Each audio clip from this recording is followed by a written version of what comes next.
Welcome to episode 5 of the Back Pick Podcast. I'm your host, Brett Thomas. Today's guest needs no introduction. Coach Jerry Weinstein is one of the all-time greats and one of the most respected men in our game. We sat down with Coach Weinstein to talk all things baseball, but a lot of catching, a lot of mechanical throwing stuff, and we even dove deep into some of the new MLB rule changes and how we think that's going to affect the game for catchers from top to bottom. Really hope you enjoy.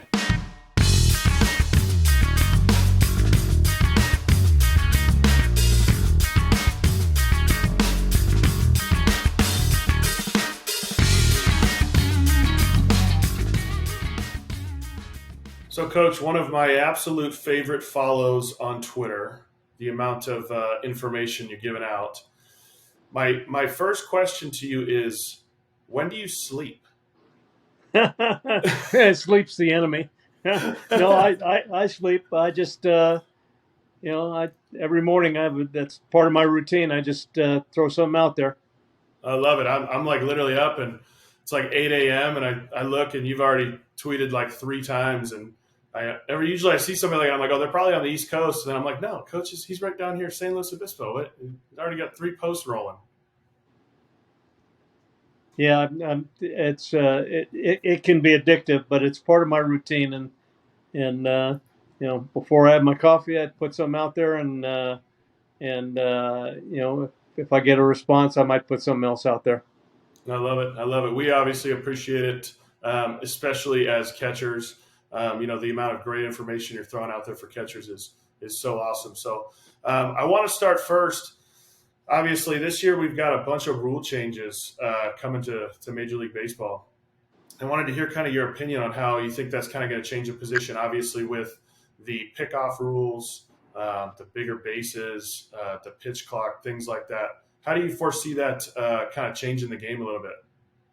Well, without the ABS coming into play, the 20-second clock and the 2 disengagement max. Now that's in professional baseball. It'll trickle down to amateur baseball because that's what slows the amateur game down. Multiple meaningless picks, but they'll in the minor leagues last year there were 10% more stolen base attempts, and it's going to be reflected in the big leagues this year as well. I think the pitch clock has as much to do with it as anything because base runners will back you up to the 20-second limit, and they'll just leave before you start your delivery. And then when they get their action before your movement, they're going to beat you. Even average to below average base stealers, when they have momentum, they're going to be able to steal. And I'm not sure how much it'll be reflected this year because our game is built on slug right now, and it's about power and less run tool guys. But I think in the future we'll draft probably a little bit differently and get more athletic guys, which will help us on the defensive side, but it'll also bring more diversity into the game relative to runners moving, hit and run, and stolen bases for sure, and guys going first to third because they'll have better jumps and beating force plays and reading balls in the dirt better and all those things. So come in play. It's not just the stolen bases. Do you think the shift will play a part at all in the run game, like hit and runs or anything, a little more action with guys having to be? No, I'm not convinced of that. It didn't. That was not reflected necessarily in the minor leagues last year when there was no shifting, and I don't think the shift is dead. If a guy refuses to hit the ball the other way, with as much, now we value position players that can play the infield and the outfield. They'll just move one of those outfielders into short right field and open up left field, and guys will refuse to hit it there, and they'll still be in the same alignment as the pre-shift days. For sure. So you foresee throwing obviously being more important for catchers moving forward. Obviously these rules, and then if ABS comes into play as well. Well, throwing is a small piece of the puzzle, and it doesn't matter how well you throw. If your pitcher's 1-5, 1-6 to the plate, and the guy moves before the pitcher moves, doesn't matter how well you throw or how accurate you are or how good your transfer is.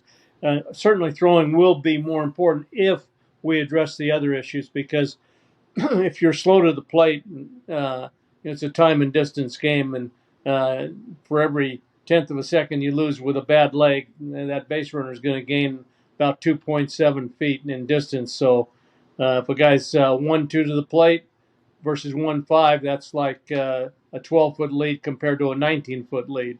So I think that the pitcher's piece comes into play here, not only being good with their leg, but also being able to deliver the pitch earlier in the process and not heretofore we've kind of stopped the running game by creating tension and holding the ball. And now if you hold the ball, it works in the base runner's advantage, and they're going to have to deliver the ball earlier in the process. Awesome. The throwing piece, at CatcherCon, you did a great piece on throwing, and I like to tell guys all the time. Obviously we're given some sort of natural gift in terms of what we're doing from a throwing aspect, but there's a lot of similar biomechanics to great throwers. If you're looking at somebody just square one of throwing, where does the absolutes have to happen for a guy to, a younger high school kid, try to gain a little bit of velocity on the throw, not so much the pop time? Well, there's a lot of variables in that process, and one piece of the variable is arm strength, but release, it's a total package, and everything affects everything. And just because you can throw the ball with velocity doesn't mean you're going to throw people out, because there's probably an inverse relationship between transfer, release time, and velocity and accuracy, for that matter. And that's not to say you can be a 2-3, 2-4 thrower and throw people out. You're not going to be able to be, but you have to find the sweet spot between arm strength, like at the two ends of the spectrum, probably Heineman from Pittsburgh and Maldonado from Houston. Now Maldonado's just pedaled in the middle, not a quick release guy, but tremendous arm strength, and Heineman is a quick release guy. You look at Jose Trevino, and he was a Platinum Glove winner, and he throws 76 miles an hour, and the average major league catcher throws in the 80-81 range, but he's got a quick release, and he's very accurate, and their pitchers help him because a lot, the location of the pitch, the type of pitch, the quickness to the plate, the tagger at second base, how efficient does he tag? Certainly, if the ball is in an accurate position, it's easier to tag, but all those things factor in. So it's not pure arm strength. You got to find out the relationship between release and arm strength relative to overall pop time. The bottom line is pop time from the time the ball hits your glove to the time the ball hits the middle infielder's glove. That's the number one. That's the gold standard. That's what we should be paying attention to. Now, how you get your best pop time is very individualized. For sure. I liked you talked about a little bit of that kind of deceleration process, and the lower half getting connected to the ground. And I really liked how you talked about that front side and kind of being, you're talking about the best throwers are like, more than 90 degrees on the front side, kind of that push off of the front side. Yeah, well, I mean, we see that in pitchers, and they talk about it all the time, that blocking action and the ground, hitting, throwing, everything running. It's about ground forces and how efficiently we use the ground. And the last piece of the ground force puzzle is the extension of the stride leg, and how fast and how much and the timing are critical elements in increasing the hand speed and ball speed. So, throwing through a firm, if not stiff front leg, a guy like Real Muto force couples, and he pushes he almost dislocates, hyperextends his front knee and pushes back, but that helps it pass the energy up the kinetic chain out through the trunk and shoulders and arms and hand and wrist and to the ball. That's what gives you the one thing for sure that will add to your velocity. So getting to that position is a bit of a struggle for younger catchers. Obviously, too soon, wanting to go get the ball, feeling like they kind of need to move through the throw instead of that rotational piece. What would you say, kind of some advice on the key to getting to that good, strong ground connection? Well, I understand that, especially with young guys playing on big fields and they're not strong enough and they feel like they have to gain momentum. And the reality is that the best throwers, it's not about momentum, it's about alignment. And it's a pretty simple move. It's right behind left and left to your target. If you can do that, because when you gain ground, you still have to gain alignment. If you gain alignment, you're ready to throw. And the sooner you get the ball airborne, the better. The longer the ball stays in your glove, the slower that throw is going to be. Yeah, for sure. It's amazing the wanting to really kind of push through, and the reality is there's such a connection to hitting, but we found with all the catchers we're working with, left-handed hitters struggle a little bit more with this because they've obviously trained the rotational properties on the other side for so long from a hitting aspect. And I wanted to ask you, since you've been around the game a long time, I started like thinking and looking back, kind of through some stuff. Have there been a lot of left-handed hitters, strictly left-handed hitters, that have been great throwers? I can't tell you for sure because I never really thought about that or looked at it, but I think that probably there have been because It was there's a like lot Joe of. Mauer. Joe Mauer was kind of the only guy, that I could really think of who threw pretty well. But most everybody's a switch hitter, and we see it in here. Like, sometimes I'll start throwing with a guy for the first time, and they've got a soft front side, and I can look at him, haven't never seen him hit. And I go, "Do you hit left-handed?" And they're like, "Yeah." And it's just the fact that that rotation has been so overtrained on the other side, whereas you kind of get double duty with the right. Yeah, be quite honest with you, I've never really focused in on that. Yogi Berra was a decent thrower, and he was a left-hand hitter. And Ted Simmons, obviously a switch hitter, and he could throw. And there haven't been that many elite left-hand hitting catchers in the game. If you look, the Pudge Rodriguez's and the Johnny Benches and the Roy Campanellas and guys like that were premium throwers. Steve Yeager, they were all pretty much right-hand hitters. But if it is a case, I don't think it's something that we can't retrain to For create sure. a movement pattern that's going to be efficient as a right-hand thrower, even though you are a left-hand hitter. For sure, for sure. I always appreciate the fact that I can tell that you're a lifelong learner in terms of how you continue even in the short time I've followed you. The last 5-10 years, I see different ideas and things like that. How has the position in general, changed over the course of your time, and B, the idea that what kind of holds people back, that kind of like traditional thing that kind of holds people back from just trying new things and new ideas and embracing that. Well, it's changed in the day. I'm talking in the 50s and 60s. It was catch and throw guys, and then now if you can't hit, the bat is the separator today, unfortunately. But also there for and again. The game has changed in that it used to be guys would catch 150 games a year. That was, hey, you're the catcher, you catch every day. Now, if a guy catches 125 games, I don't know how many guys last year caught 125 games, and now that the backup catcher is an important piece, and certainly they like to have. There's a priority on if you can get a left-hand hitting catcher, especially as your backup guy, or to take some tough right-handed at bats off of your right-handed hitting catcher. The in the probably around 2010, maybe 2011, with the analytic metric influx. We're recognizing how important the receiving piece is relative to run prevention because there's over 5,000 pitches that could go either way over the course of a season, and each one has a run value depending upon the count on the hitter. And so the macro view of catching in run prevention really was highlighted. I think in 2011, LaCroix saved 42 runs. That is probably equivalent to 4+ major league wins. A major league win being worth maybe $8 to $10 million. And during that same time, Ryan Dummett, who was more bat than receive, lost 58 runs. So that's like 10 wins if you swap teams with those two guys. So now we're learning more about the subtleties of the game that we can quantify and how it adds to wins at the end of the season. For sure. And that data obviously helps just to kind of back the change and things like that. Obviously, we've gone to a lot more of the one knee stances and things like that. What are your thoughts on that and the situations that it works? Well, I mean, it's very individualized.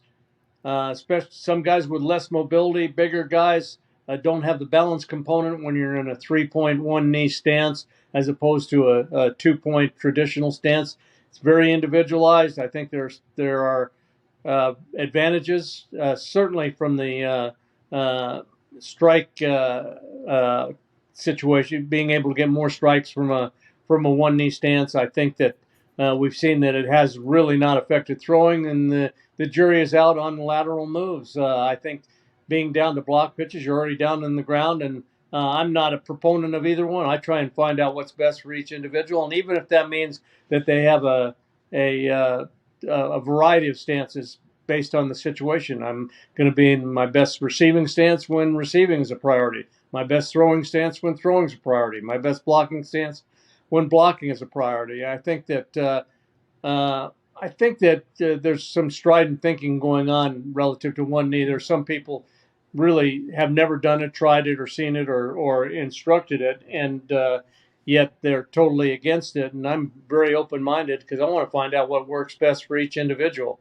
And it's easy to measure the data, and so we can find out what works. And I think that probably what happens every time you're on a one knee stance and the ball in the dirt gets by the catcher, the assumption is that he would have blocked that ball if he were in a 2-point stance, and I'm not sure that that's the case. So I think you just have to be open-minded, and you have to experiment. You just got to find out what works for each individual. Yeah, I'm glad to hear you say that. I think there's such a people kind of find themselves on one side or the other of this argument. And the reality is that, everybody's different. And we're just trying to expose guys to as much as we possibly can and see what clicks. But the one knee stance for me kind of goes back to the segment we had earlier talking about ground connection and, the control of the ball being a little more connected to the ground. You see guys starting to move a little bit faster. Do you think that ground connection, plays into that just speed of the catch and receiving? I think what it does, I'm not sure that that's the factor. I think that you're more balanced, you're more relaxed. When you're more relaxed, you can react more efficiently, more quickly. And I think that I mean, 10 years ago, no one or very few guys were on a knee, at least very often. And all of a sudden, like in a year, everybody catches on the knee. And you have to ask yourself, well, we're in the most traditional uh, sport that we never change for anything. That's one of the certainly one of the beauties of the game is that it hasn't changed a whole lot. Yet overnight, we saw a segment of our catching population catching a high percentage of the time on a knee. Well, why is that happening? Because they're far more relaxed. It's less wear and tear. I think that if you ask most catchers why they catch on a knee, I think that's one of the reasons. They don't get worn down by having to work so hard being balanced all the time. Yet there are others with unbelievable flexibility, like Higashioka with the Yankees, has got the lowest traditional 2-point stance, and he very rarely catches on a knee. And you have the idea of, like you talked about, hitting's the separator. And so if you're able to be healthier longer through the season, we know that's gonna keep the bat swinging. I think so. Of course, there are some.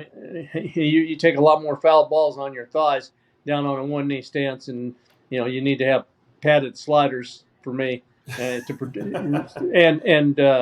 And G-Force produces some. They have some really good products, but it's different.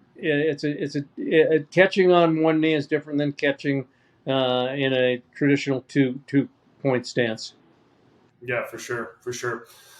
So I went to the ABCA convention. I want to say it was like 2009, yeah, down in San Diego. And I don't remember any presentation, but yours has always stuck out in my head. You did a presentation on pitch calling, and you discussed getting hitters out with their pitch. And you did this great breakdown of Kip Wells pitching to Albert Pujols. The pitch calling aspect and that sort of idea of winning with your best pitch and beating him on the pitch that he's looking for, in a sense. Talk a little bit about the setup and pitch calling in that sense. Well, let's just specifically referring to Albert Pujols, who's probably, I think you could safely say that he's the best fastball hitter of this generation of hitters, or was the best fastball hitter since he's now retired.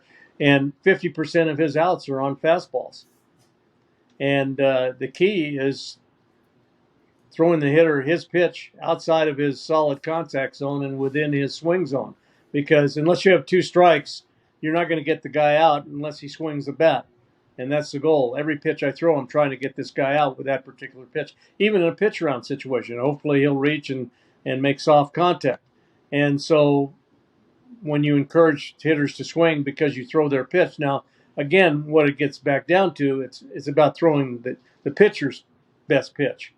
Whatever he has trust and confidence in. There's the wrong pitch thrown with confidence is a lot better than the right so-called right pitch thrown with doubt. And the reality is that there's an option line of right pitches. Now, is there one best pitch? Yeah, there is one best pitch based on the hitter and the pitcher, but it's not the secondary.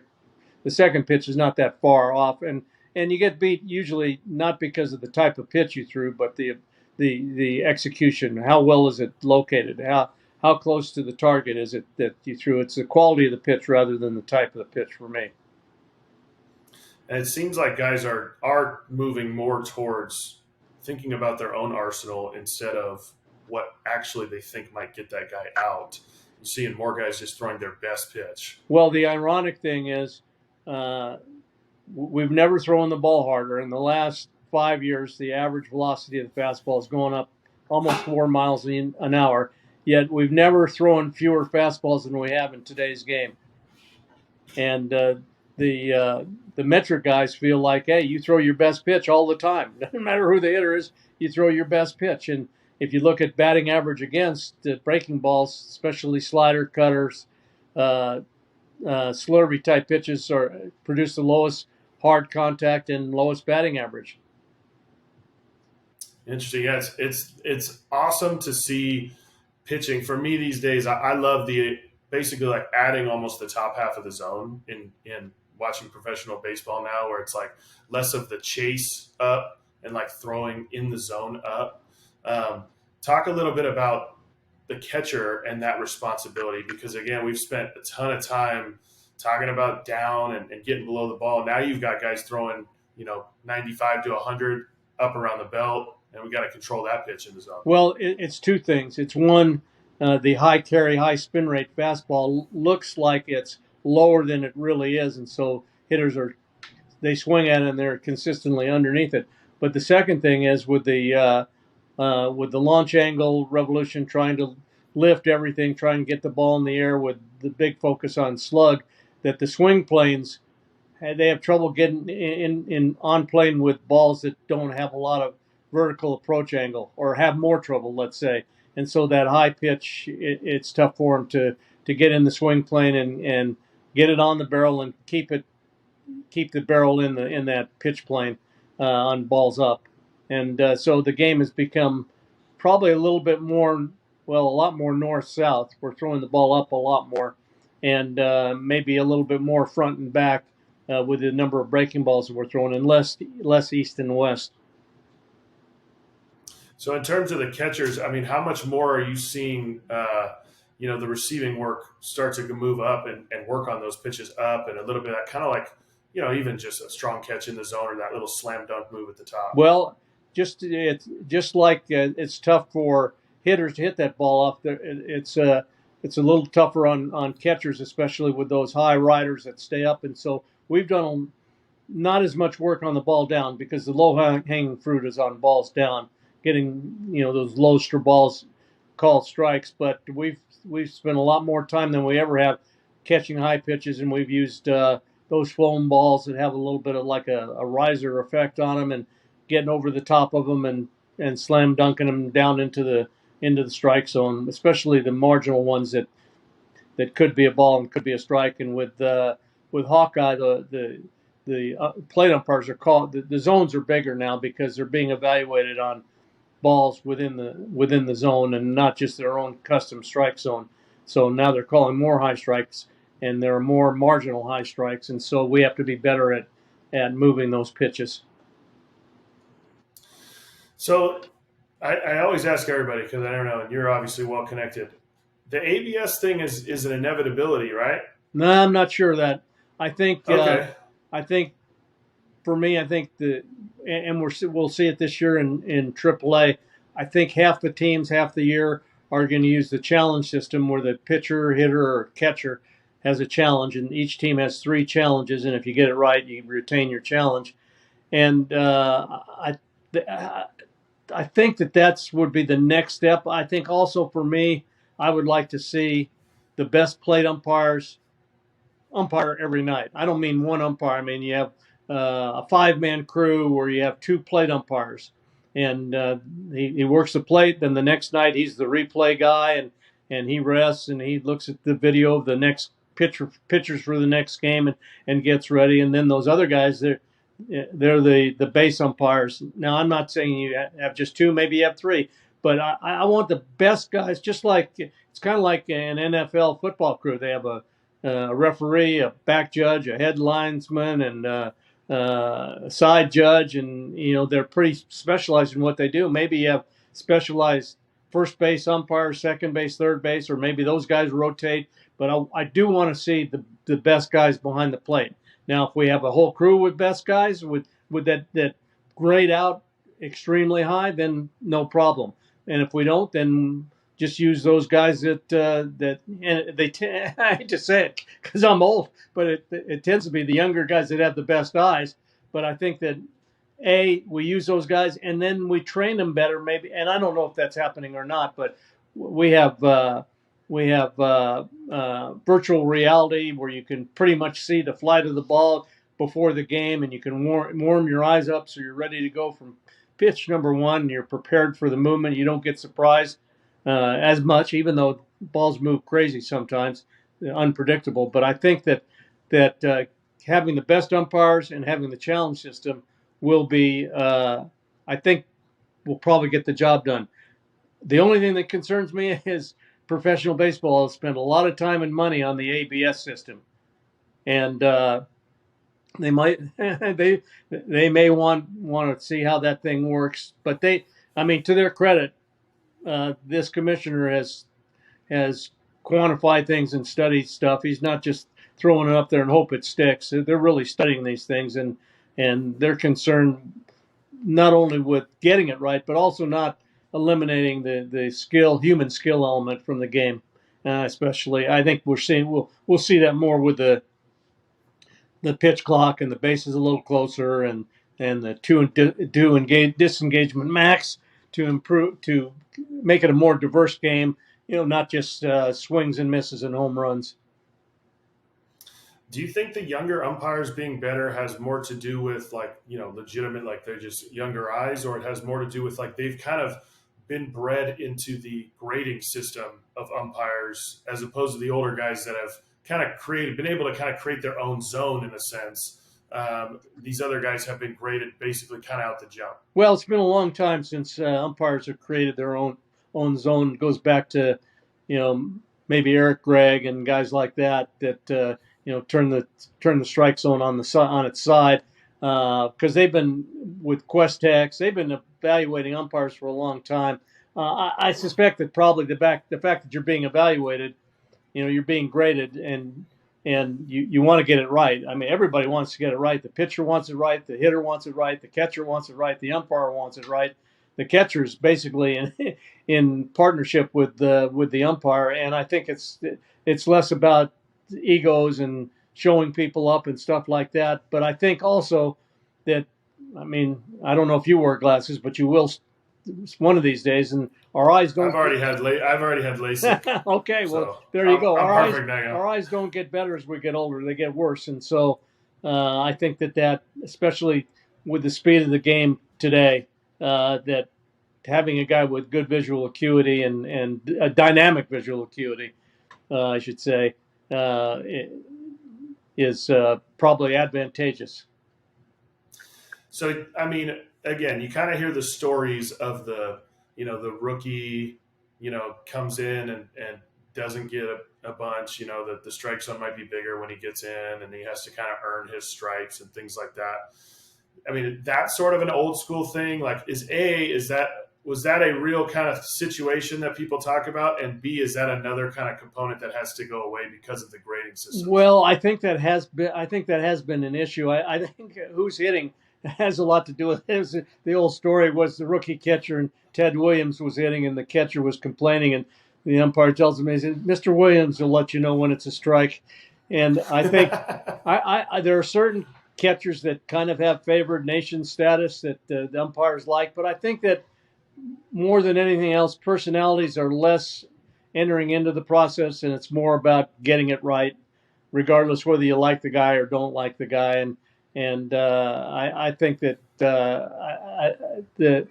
I would say every umpire is high character, and they want to get it right, whether they like you or dislike you. For sure. Honestly, we don't say this enough. Major league umpires are amazing what they're able to do, because it was when instant replay started. We always used to look at the TV, go, no way, this and that, and whatever. And then you look at instant replay comes in, and like, these guys aren't wrong that often, even on these bang bang plays. And then when you look at the stats of the strike zone, it's like, as a collective, it's like 97%, that these guys are getting right. And it's like, is Major League Baseball spending a little bit too much time on a 3% issue here? Well, I mean, I'm biased because I believe that the receiving is a skill, and it's a skill that I hate to see leave the game. And so I would say yes. The professional umpires, big league umpires, they're unbelievable how good they are. No, it's absolutely incredible. And I think the other thing that, like, we've been talking about with a couple different guys here is, obviously we'd like to win some pitches, that are outside of the zone as catchers, but the reality is, with how good stuff is becoming, there's obviously a trickle down. I mean, the stuff is getting better even at the younger ages with guys that we're working with and things like that. It's harder and harder for umpires to really be able to see that kind of collision of the glove and the ball and everything happening. And we're really trying to do more to, make it easier for them to call strikes in a sense, right? No doubt. That's our goal is every pitch is a strike, called a strike, and at least 50% of the shadow balls strikes. And the reality is that in the grading system, I believe this is correct, that the umpires have a buffer zone, that a ball that's ball's width off the plate that they call a strike, they get credit for getting it right. If they call the ball, they also get credit for calling it right. Same thing within the strike zone. I'm not sure if it's a ball's width, but there is some fluctuation, and the reality is that the umpire is basing his decision on what he sees out in front of the plate as the ball is approaching the plate, and that's where he's making his decision.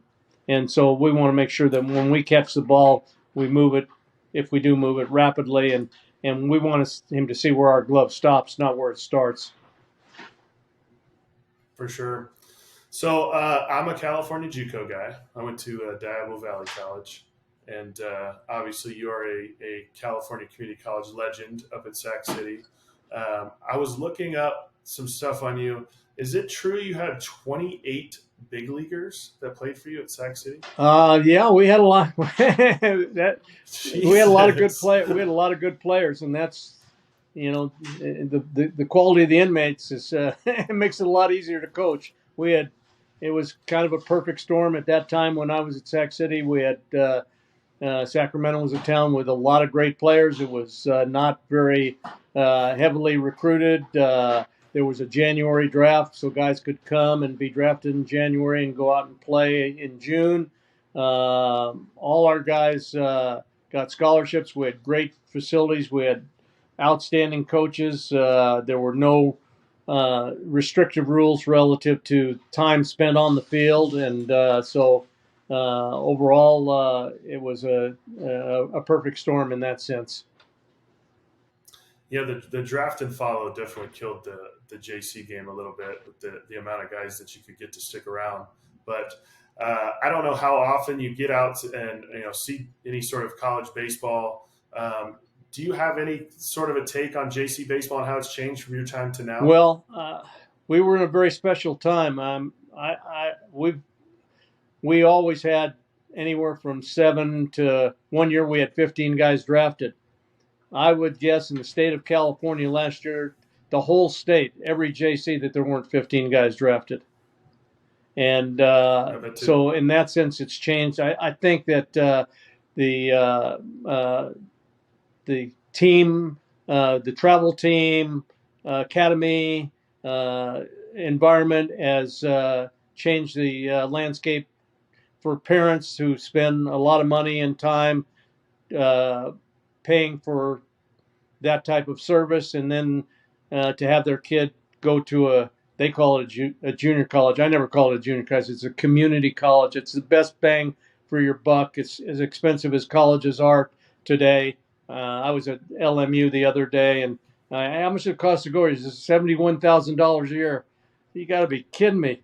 And junior college, very affordable, small classes, same classes, and you can really save some money. And plus, you get as good, if not better, instruction. You're going to spend more time on the field, in the weight room, in a classroom environment that maybe is not so challenging, where you can spend a little bit more time on the field without feeling guilty that you should be doing something academically, because it's not quite as demanding. The competition, the academic competition, is probably not as good as in a 4-year school. So there are a lot of pluses, and when you look at the 4-year schools today, you have to look hard and far to find a freshman going into a good 4-year school and playing. They don't play anymore, and especially now with the increase in squad sizes, you're seeing 22, 23, and 24-year-olds playing college baseball. It's a joke. It's unbelievable. So now Yeah. this little 17 or 18-year-olds going in there against that's the least level playing field, from high school to, say, a community college or a 4-year school, where you're competing against guys who have had uh, 2,000 bats under their belt, or 300 innings, and there are a few, but not very many. And so, to me, the value of the community college is really good, because you're seeing all these high profile guys that have all these grandiose thoughts on going into a 4-year school and making an impact day one. Well, they're lucky to get on the field, and if they're a sophomore, and maybe not till they're in their 3rd year, and have a real impact on the program. Now, certainly the top 1%, that's a little bit different, but everybody thinks they're the top 1%. They just don't understand the today's formula. Well, and I always tell guys, go to a junior college, a community college, and look, the amount of money that the state pumps into these places. I mean, I coached at College of San Mateo with Coach Williams, and he got to go meet him there. We start talking about the job, and I'm like, this is a community college. I mean, this looks like a private 4-year school. I mean, it's beautiful. They invest. The athletic programs are technically PE, so they're investing in their physical education department by having these turf fields. I mean, facilities are out of this world. And then you get to see the players. If a high school kid, go watch one practice. You think JC's not good? I mean, you guys can freaking roll it a little bit. No doubt, and that's not just in California. You go into Texas or Kansas or throughout the country.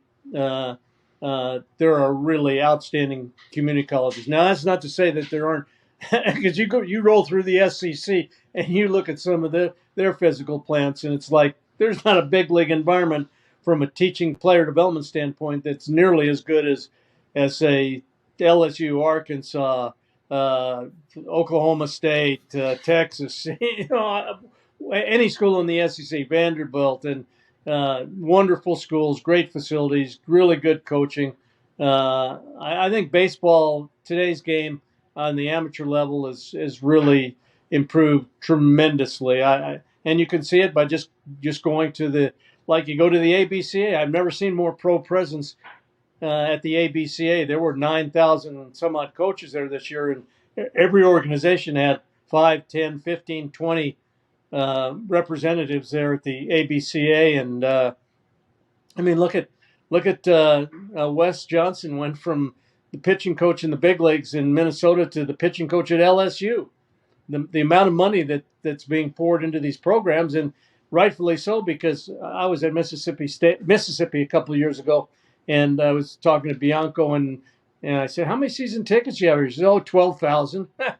You don't think they're making money? And they're Jeez. putting it back into the program. They're putting it into the physical plan. They're putting it into the educational support services, nutrition, huge staffs, analytics. A lot of our analytic people in professional baseball are coming from places like the Wake Forest pitching labs and things like that. And everybody's good. Everybody has that technology. So the game is in a good place right now.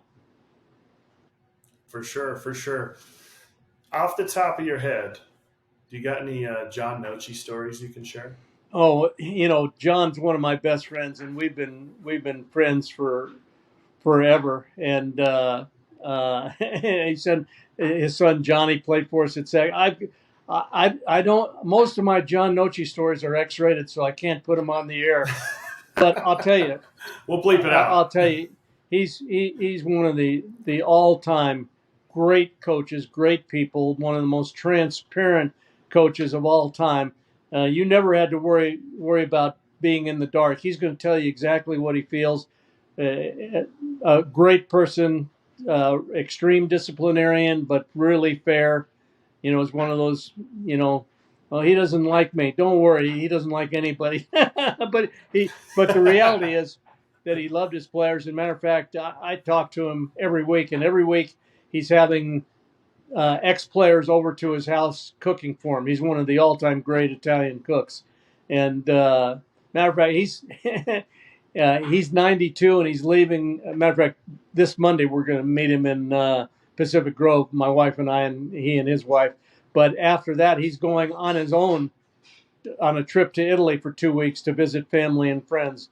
At 92, and he gets around great, plays golf 3 times a week, 2 or 3 times a week. Exceptional person.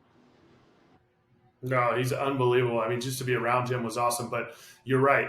Every year we do a coach's dinner at his house, and I mean, it is like just out of this world. Like you literally feel like you're just getting authentic Italian food. It's Yeah, unbelievable. he's a really special guy. We went into I had to laugh. We went in. I was up in his area recruiting when I was at Cal Poly, and I said I'm going to I want to say Pacific Grove High School, and he says, "Oh, I'll meet you there." And so we're driving up kind of in tandem, and I get stopped for I don't know. I rolled through a stop sign or something, and he's right behind me and stopped, and and the policeman knew the family of the kid I was going to see, and I told him what I was doing. He says, "Who's that behind you? Is that your dad?" And I told him, and he says, "That's a bunch of BS." Oh, I'm sure he did not take that too kindly at all. All right, my last question I ask every guest. I'm kind of a foodie, and I think it'd be cool to kind of put a map of food spots throughout like professional baseball. So if you had one spot, like whether it's like when you were in Colorado with the big club, when you were in the minor leagues, whatever, is there one food spot that sticks out for you? Well, I like City Hall in Scottsdale. Okay, It's expensive. so what kind It's expensive. Batting what averages are very high there. what do they serve? Well, steak and seafood, but it's primarily a steak place. It's a Mastro restaurant. It's very good, and I have an ex-player who has a very successful business, and he comes to spring training. He rents a house for the entirety of spring training, and he usually calls me and says, "Hey, we're going out to dinner tonight at City Hall. You coming?" And the last time I went with him, it was embarrassing. I because the steaks are really expensive. He says, "Have you ever have you ever had wagyu?" I said, "No, no." And I looked at the menu; it was like $150. And I said, "No, no." I said, "That 150, that's way too expensive." He says, "Forget it. Hey, wagyu." And it was pretty good. It was pretty good. Worth the $150? Well, not to me, but he had the expense account, and he enjoyed ordering it for me. There you go. There you go. Well, Coach, honestly, truly appreciate your time to be able to sit down with someone like you and share your knowledge. I hope a lot of the listeners and all of our kids get a lot out of this. Yeah, send it to me when you get it online. Absolutely, we'll do. All right, Brett. See ya. Thanks, Coach. You bet. If you enjoyed that, be sure to like and subscribe. We'll have a new episode for you every single Tuesday here on our YouTube channel and wherever you listen to podcasts.